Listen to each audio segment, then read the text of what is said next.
राधे राधे दोस्तों, आपका फिर से स्वागत है मेरे YouTube चैनल राधे श्याम में। आज हम आपको एक नया अध्याय, एक नया पुराण सुनाएंगे जिसका नाम है सुख सागर।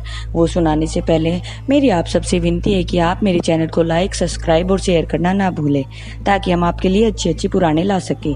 राधे राधे। राधे राधे दोस्तों, आपका फिर से स्वागत है मेरे YouTube चैनल में।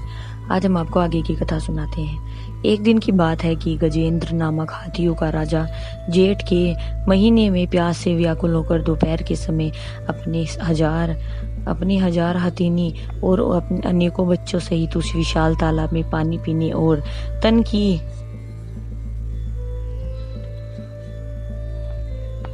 तपन बुझाने की इच्छा से चल दिया। ये राजन, उसमें 10,000 हथिनियों का बल था और उसके मद की सुगंध से मोहित होकर हजारों भंवरे उसके सिर के इर्द गिर्द गुंजार कर रहे थे। जिस समय वह वृक्षों को जड़ से उखाड़ता हुआ और अपने पैरों से रोंदता हुआ तालाब पर पहुंचा, तो पहले उसने अपनी स्त्री हथनी और बच्चों सहित खूब तृप्त होकर पानी पिया और उसके बाद सूंड में पानी भर भर कर अपनी हथनियों के सिरों पर फेंकने लगा। हे राजन, उसी तालाब में एक विशाल ग्राह रहता था। उसने तालाब के पानी को इस तरह गंदला होते हुए देख उसने उस हाथी के राजा का पिछला पैर जोर से अपने मुंह से जकड़ लिया। राजा गजेंद्र ने अपने पैर को छुड़ाने का खूब प्रयास किया, लेकिन वह लाख प्रयास करने के पश्चात भी ग्रास के मुख से अपने पैर को न छुड़ा सका। तब गजराज गजेंद्र को बहुत क्रोध आया और उसने ग्रास से युद्ध शुरू कर दिया। उस भीषण युद्ध में कभी गजराज ग्रास को पानी से बाहर खींच लाता, कभी ग्रास गजराज को वो जल के अंदर ले जाता। उस तरह युद्ध तक करते करते जब काफी दिन हो गए, तो गजराज गजेंद्र को थका हुआ जानकर उसकी स्त्री और बच्चे उसे वहीं तालाब पर छोड़कर वापस वन में चले गए। उस समय युद्ध से थके और स्त्री व बच्चे के छोड़कर जाने पर वह हाथी मन ही मन विलाप करने लगा। दोहा, संपत्ति में सभी साथी, विपदा में नहीं कोई विपदा, देर कर नारी सुत सब अलग हो गए। रे मन अब जगदीश्वर भज, उसके बिना दुख में कोई साथी नहीं। शरणागत को सुख देते हो, नहीं बैठत हो मौन।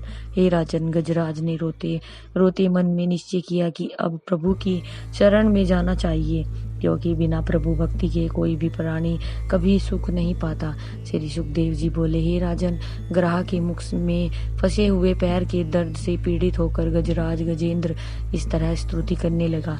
मैं उस परम पिता पर ब्रह्म परमेश्वर की स्तुति कर रहा हूँ, जिसने अपनी शक्ति से इस सृष्टि को उत्पन्न किया है, जिसका संसार के समान जीवों में प्रकाश है, जिसके नाम मात्र से प्राणी अर्थ का धर्म काम और मोक्ष को प्राप्त कर भव बंधन से सदैव के लिए मुक्त हो जाता है। इसलिए वह निराकार परमेश्वर मुझे न केवल इस दुष्ट ग्राह से बल्कि संसारिक माया जाल से मुक्ति दिलाए, क्योंकि मैं अब तक अपनी स्त्री और बच्चों के मोह जाल में पकड़कर कभी परमात्मा का नाम नहीं लेता था। अब मुझे यह सबक मिल गया है कि इस जगत में स्त्री पुत्र सब मतलब के साथी होते हैं। जब किसी पर कोई विपत्ति आती है तो उसका हाथ छोड़ देते हैं।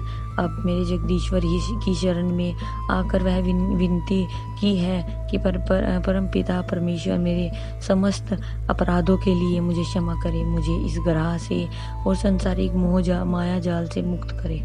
हे राजन, जब परमेश्वर ने गजराज इंद्र की सच्चे मन से की हुई यह विनती सुनी, तो वे उसी क्षण गजराज गजेंद्र को बचाने के लिए सुदर्शन चक्र लेकर गरुड़ पर सवार होकर चल पड़े। हे राजन, गजराज गजेंद्र ने जैसे ही प्रभु श्री हरि विष्णु को आते देखा, तो वह कमल को नाल सहित सूंड में लेकर उस तरह चिल्ला उठा, हे परमेश्वर परमपिता, हे जगदीश्वर, हे नारायण, हे दीनानाथ, हे दुख भंजन, हे राम, हे श्याम सुंदर, मैं आपसे विनती करता हूँ कि आप मुझे शीघ्र ही इस विपत्ति से छुटकारा दिलाइए। राजा गजराज गजेंद्र की विनती सुनते ही प्रभु श्री हरि विष्णु जी सुदर्शन चक्र सहित गरुड़ से कूद पड़े और सुदर्शन से ग्राह का मुख चीख कर उसे मारकर गजराज को उस तालाब से बाहर निकाल दिया और गजराज को उस विपत्ति से छुटकारा दिलवा दिया।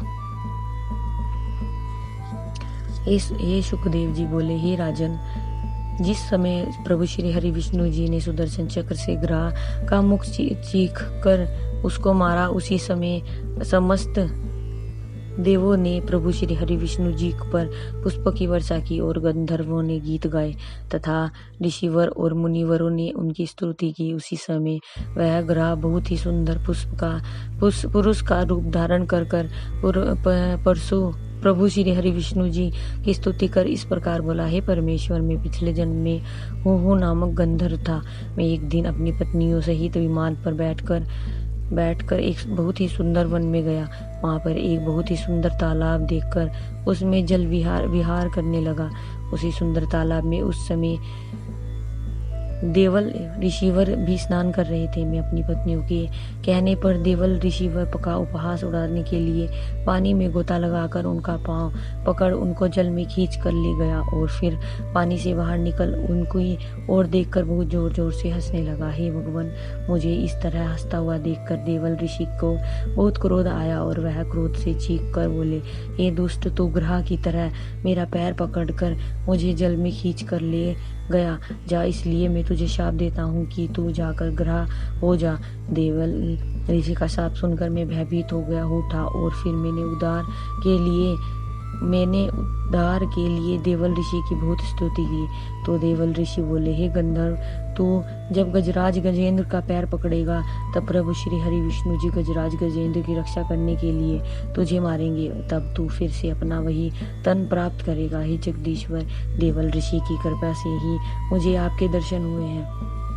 प्रभु, यदि आप मुझे आज्ञा दिए तो मैं वापस अपने लोग को चला जाऊं। श्री सुखदेव जी बोले, हे राजन, प्रभु श्री हरि विष्णु जी से आज्ञा लेकर वह ग्रह गंधर्व रूप लेकर वापस अपने लोग लौट गया और का राजा गजराज गजेंद्र भी उस समय अपना तन त्याग दिव्य रूप को हो प्रभु श्री हरि विष्णु की इस तरह स्तुति करने लगा।